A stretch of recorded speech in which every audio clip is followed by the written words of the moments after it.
You are watching the MPiec Web UI video tutorial series. In this video, we'll use the motion control panel to run a test move in order to verify that the controller can run each servo axis. Hi, I'm Matt Pelletier. Here's a quick preview. After all servo alarms are cleared, stop the controller program from running and use the Java-based motion control panel to enable the servo and set a new target position. Now let's go through this in more detail. To follow along in this tutorial, you'll need connection to one of our MP3300 IEC and Sigma 7 demo units. If you would like remote access to one of these demos, please request by email to training@yaskawa.com. You can see how this works in the remote connection e-learning video. First of all, the purpose of the test move is to confirm that the controller can successfully command motion without relying on the controller program. When the test move succeeds, then the servo amplifiers and motors are functioning. Any issue, therefore, must be in the controller program, input sensors, or other upstream devices such as a PLC or HMI. But if the controller cannot move the motors, then there might be a problem with the wiring or with the parameter configuration of the servos. A detailed procedure for running a test move through the Web UI is given in the Quick Reference Guide, section 1.I. Now, I'm assuming that you have already restored the demo system using the project archive as shown in the previous tutorials and that you've cleared all the servo alarms. If not, I recommend that you follow through those tutorials first. I'm connected remotely to the demo, and so I can confirm this, that I don't have any alarms. And also the Web UI confirms that I don't have any alarms right now.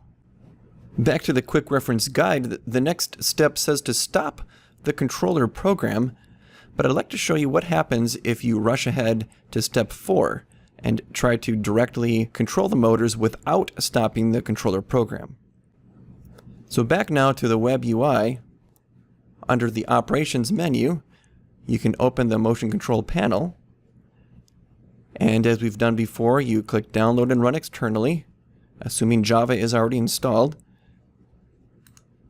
Keep and launch this applet. The first step you would like to do is to enable, and I'll click this box to enable, but notice that it won't work. And the reason it won't work is that the controller is running.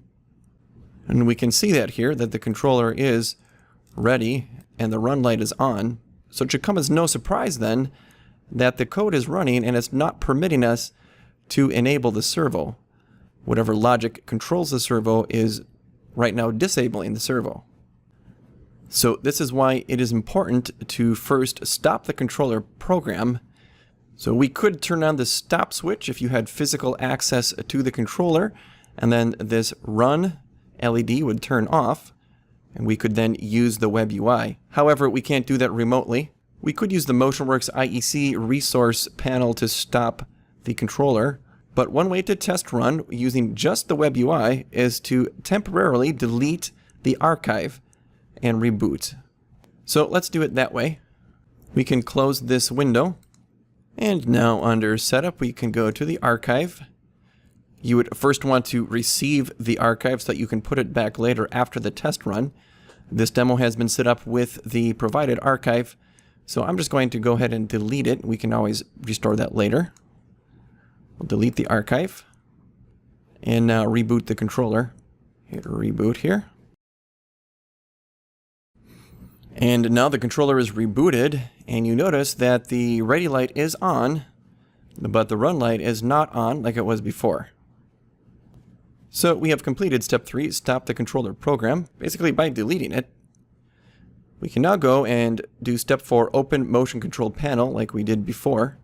Under Operations, motion control panel, run externally, keep and launch the applet. Now that we're in this applet, we can enable the servo. I'm going to start with axis 5. Notice that the name of the axis has been lost since the archive is gone. Another interesting fact is that the velocity and acceleration have returned to the default configuration of revolutions. So this is 1 revolution per second and 1 revolution per second squared.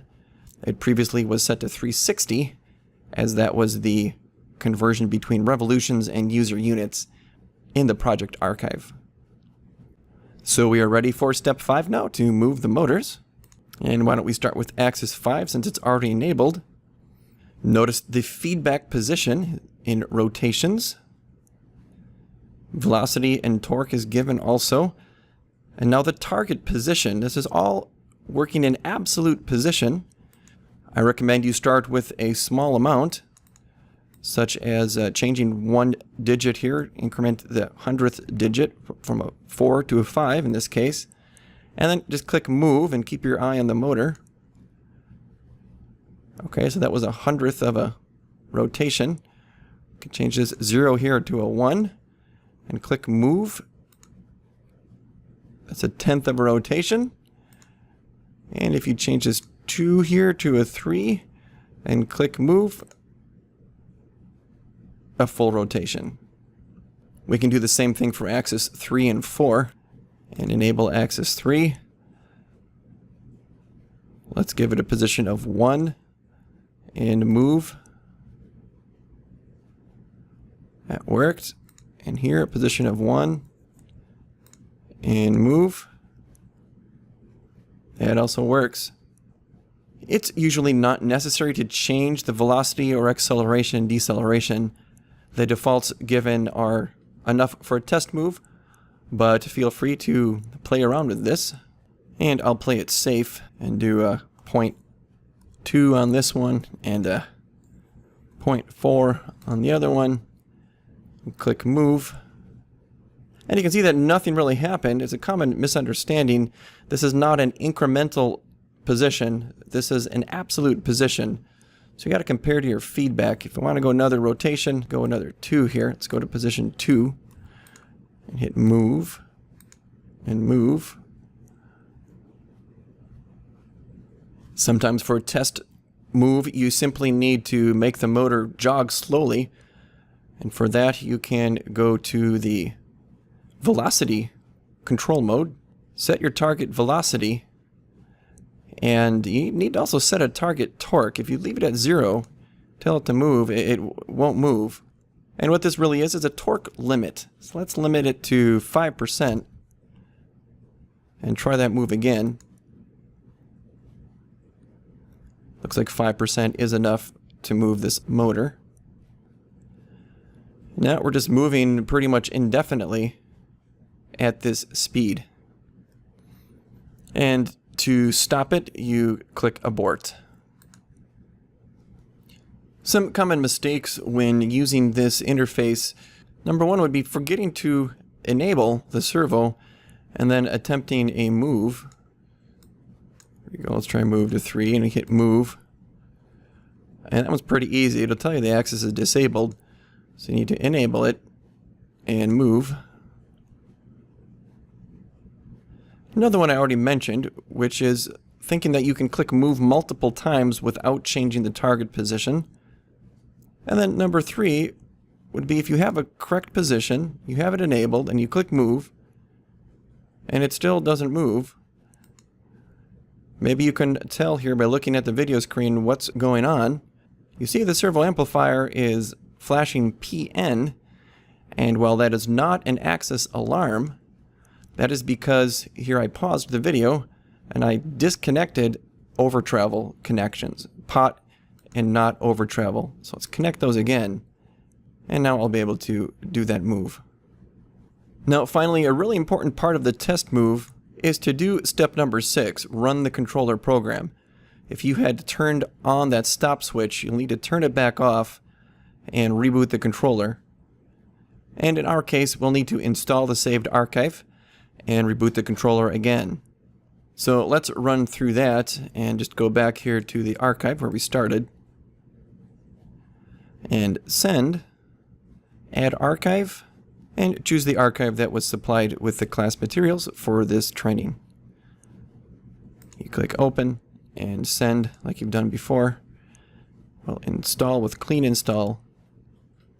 Now we see the files are back here in the project archive, so we can reboot. And about 30 seconds later, we have both ready and run LEDs, indicating that the controller is running its program again. It's a good idea to refresh the applet. That just means close it and open it next time you need it. So we will close the engineering tool, and we're ready to use the demo. I now invite you to play around with the test move on the demo until you're confident with each of the functions. Thank you for watching this video, and remember yaskawa.com/IEC for more information on the MPiec product line.